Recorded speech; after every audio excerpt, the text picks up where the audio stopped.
তার শরীর থেকে সুঘ্রাণ আসে। তার শাশুড় বলল, হে মা আমিনা, আমার সমাজ এলাকায় মহিলা মানুষের কোনো আতর নেওয়া যায় না, সুঘ্রাণ নেওয়া যায় না। আমরা কুরাইশ বংশের মানুষ, আমরা কখনো সুঘ্রাণ নেওয়া যায় না। বলল যে মা আমিনা, আমার বংশের ভিতরে থেকে, কুরাইশ বংশের ভিতরে ঘ্রাণ নেওয়া যায় না, সুঘ্রাণ নেওয়া যায় না। সমাজ এলাকায় বিচার চাইছে, তোমাকে বিচার দিতে হবে। বললো যে আব্বাজান, আমার কথা আমি কাউকে বলছিলাম না, আকাশের নিচে জমিনের উপরে আমার কথা কেউ জানছিল না। বা আব্বাজান, আমার শ্বশুরজান মনে রাখবেন, আমার শ্বশুরজান মনে রাখবেন, যেদিন থেকে আমার পেটের ভিতরে, যখন থেকে আমার পেটের ভিতরে গর্ভে ধারণ হয়েছে, আমার সুঘ্রাণ নেওয়া যায় না, আতর নেওয়া লাগে না। আমার শরীরের থেকে আপনি আপনি থুতু ভরাইলে ঘ্রাণ বাইর হয়। একটু জোরে জোরে বলুন সুবহানাল্লাহ, নারায়ে তাকবীর। আল্লাহ রাব্বুল আলামিন কাছে, হে রব্বুল আলামিন, আমাকে বেইজ্জতি করে দিবেন না। শ্বশুর আব্বা কি বলতেছে, শ্বশুর আব্বা গো, আমি কোনো ঘ্রাণ নেই না, আমি বাসনা নেই না, আমার শরীরের থেকে আপনি আপনি বাসনা আসে। আপনি সমাজ এলাকায় বলে দিবেন, আমি যখন ঘরের থেকে বাহির হয়ে যাই, চন্দ্র সূর্য গুলি আমার মাথার নিচে এসে যায়। একটু জোরে বলুন সুবহানাল্লাহ, লা ইলাহা ইল্লাল্লাহু, লা ইলাহা, জোরে, লা ইলাহা ইল্লাল্লাহু, লা ইলাহা ইল্লাল্লাহ, লা ইলাহা ইল্লাল্লাহু, লা ইলাহা ইল্লাল্লাহ। আমি খুলবো না, আমি কোন আতর লাগাই না। আমি যখন ঘরের থেকে বাহির হয়ে যাই, চন্দ্র আমার হাত নেমে আসে। মা আমিনা দৌড়াইয়া দৌড়াইয়া দৌড়তে ঘরে চলে যায়। চলে যাওয়ার পরে দেখলো যে সমস্ত সারা পৃথিবীটা আলোকিত হয়ে গেছে, আলোকিত হয়ে যায়। একটু জোরে বলেন সুবহানাল্লাহ। মনে রাখবেন, জেনে রাখবেন, শুধু তাই নয়, আমি যখন ঘরের ভিতরে যাই, আমাকে সালাম জানাইয়া যায়, আসসালাম আসসালাম, সালাম জানাইয়া দেয়। একটু চিৎকার দিয়ে বলেন সুবহানাল্লাহ, নারায়ে তাকবীর। আমার ঘরের দেওয়ালে সালাম দিতেছে, কোন মানুষ নাই, কোনো কিছু নাই, আমার ঘরের দেওয়ালে সালাম দিতেছে। বললো যে সালাম, তুমি মানুষ নাই, কিছু নাই, সালাম দাও, কে সালাম দিতেছ? এই দিকে মনে রাখবেন, শুনে রাখবেন বন্ধু, গভীর মনোযোগ শুনে রাখবেন, জেনে রাখবেন, আল্লাহ রাব্বুল আলামিন সে মা আমিনার গর্ভের থেকে এমন বাসটা শুনে দেয়, সারা এলাকাটা আলোকিত হয়ে যায়। একটু জোরে বলেন সুবহানাল্লাহ।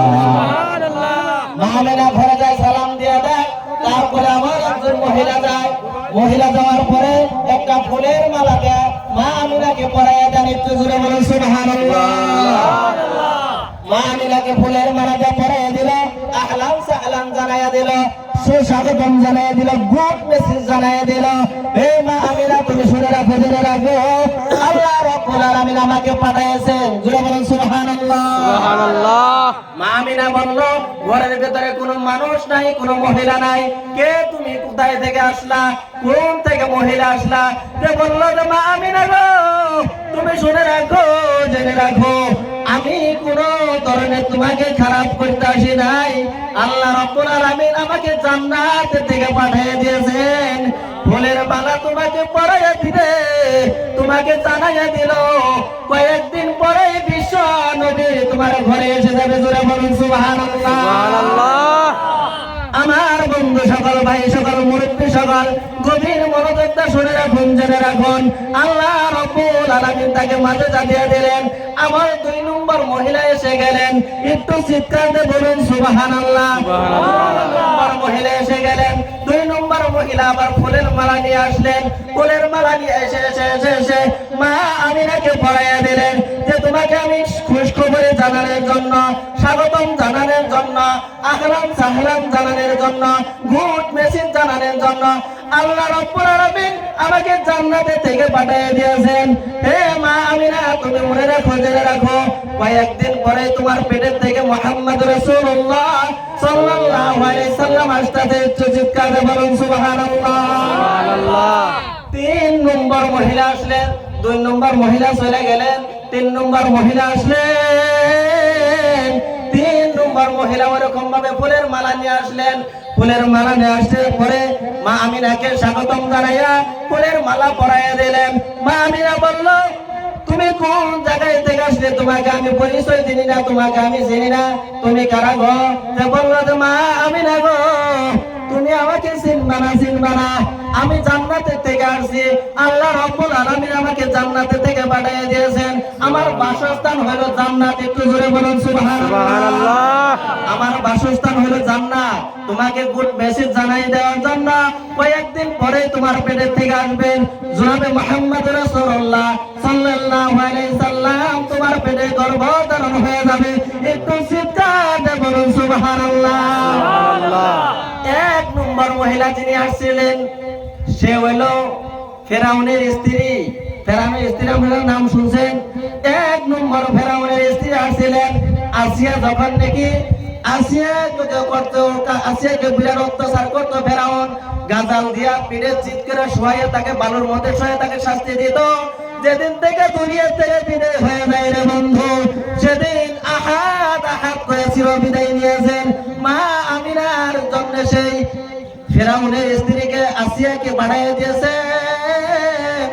1 নম্বর মহিলা হলো আসিয়া, বললো যে আমি জান্নাতি হয়ে গেছি, আমার বাসস্থান জান্নাত, তোমার বলে আমাকে পাঠিয়ে দিয়েছেন। 2 নম্বর মহিলা যিনি আসছিলেন তিনি বললো ঈসা নবীর মা মরিয়ম। একটু চিৎকার দিয়ে বলুন সুবহানাল্লাহ। 3 নম্বর মহিলা যিনি আসছিলেন, 3 নম্বর মহিলা যিনি আসছিলেন সে হলো মুসা নবীর বোন উম্মে কুলসুম। জোরে বলুন সুবহানাল্লাহ। তিনি আমল করে জান্নাতে গেছে, জান্নাতে থেকে আল্লাহ রাব্বুল আলামিন তাকে পাঠিয়ে দিয়েছেন, গুড মেসেজ দিয়েছেন। বন্ধু সবার, ভাই সবার, মুরব্বী সবার, নবীজি আসার আগে কিরকম আদর্শ ছিলেন, আল্লাহ রাব্বুল আলামিন কত মাঝে দিয়েছিলেন। আমার বন্ধুগণ, আমার ভাইরা, মুরব্বী সবার হাতে পায়ে ধরে যাব। আপনি আপনার চরিত্র ভালো করে যান, আপনি পবিত্র হয়ে যান, আপনি ভালো হয়ে যান, আল্লাহকে রাজি খুশি করে নেওয়ালা হয়ে যান। তাছাড়া কোনোদিন সম্ভব হবে না রে জান্নাতে যাওয়া। বন্ধু আমার, ভাই সকল, আমার মুরব্বী সকল, আমার বাবা জানেরা, আমার চাচা জানেরা, আপনাদেরকে হাতে পায়ে ধরে যাব। আল্লাহ রাব্বুল আলামিন যেগুলা করণীয় কাজ বলেছেন, আজকে ঈদুল ফিতরের দিন, এই যে ঈদুল ফিতরের দিনে আসছেন বন্ধু, যেগুলো আমার কাজ করতে হয় সেগুলো আমি কাজ করি না। আল্লাহর নবীকে দেখাই দিলেন, আগেই দেখাই দিয়েছেন, স্বাগতম জানাইছেন। আমি যদি ভালো কাজ করি, আমার জায়গা হলো ভালো কাজ, আমার ভালো কাজ করলে আমার বাসস্থান হলো জান্নাত। একটু চিৎকার দিয়ে বলুন সুবহানাল্লাহ। আরো করে বলেন সুবহানাল্লাহ। নারে তাকবীর, একটু ধরো লা ইলাহা ইল্লাল্লাহ, লা ইলাহা ইল্লাল্লাহ, লা ইলাহা ইল্লাল্লাহ, লা ইলাহা ইল্লাল্লাহ, লা ইলাহা ইল্লাল্লাহ মুহাম্মাদুর রাসূলুল্লাহ সাল্লাল্লাহু আলাইহি সাল্লাম। আমার বন্ধুগণ, আমার ভাই সকল, মুরব্বী সকল, বিশ্ব নবীকে এত মর্যাদা পেয়ে দিলেন। আপনি আমি ভালো হয়ে গেলে দেখুন আমার আমলের বিনিময়ে জান্নাত হবে। আমার আমল না ভালো হলে আমি আমার জান্নাতে যেতে পারবো না। আমার কোনগুলা বন্ধু, আপনি ঈদের মেহফিলে আসছেন বন্ধু, এই ঈদুল ফিতরের দিনে যখন আসছেন, আপনি আপনার আমল কি করণীয় কাজ সেগুলো আমি করি নাই বন্ধু। বাড়ির ভিতরেও আমার যেগুলো করণীয় কাজ সেগুলোও করি নাই বন্ধু। আমি টিপটাপ করে আমি কি করলাম, ঈদের মেহফিলে পুরা জামাত জুব্বা পরিধান করে আমি এসে বললাম, বাড়ির ভিতরে যারা আছে বন্ধু গো, মুরব্বী চামড়া যারা আছে, তাদের হাতে বাইরে ধরে মাপ নিয়ে যাবে, তাদের কাছে আপনি ক্ষমা যাবেন, মাপ যাবেন, আপনার কল্যাণ করে যাবে, দুনিয়ায় ও আখিরাতে ভালো হবে। একটু চিৎকার দিয়ে বলুন সুবহানাল্লাহ।